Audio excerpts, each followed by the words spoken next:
नमस्कार प्रणाम। हम है गीतकार अर्जुन शर्मा और सबके छोट भाई। और आज एगो हमार बहुत ही बेहतरीन होली गीत रिलीज भइल बा, जेके गैले बानी आप सबके बहुत ही प्यारी दुलारी सिंगर अंतरा सिंह प्रियंका जी, जौन गाना का नाम है 52 गज के घंगरा लवर हमार लाल कैले बा। और जेके म्यूजिक बनल बानी उहे जोड़ी रोशन सिंह जी। और ई बे म्यूजिक के चैनल से रिलीज भइल बा, जेके वीडियो डायरेक्टर बानी हमार बड़ भैया रवि पंडित जी।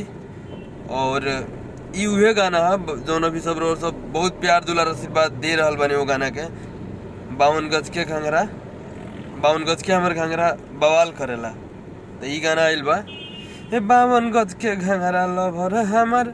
अब आगे गाना सुनब तो रोज सबके पता चल जाई, और वो सब सुनी और अपना छोट भाई अर्जुन शर्मा के प्यार आशीर्वाद दी।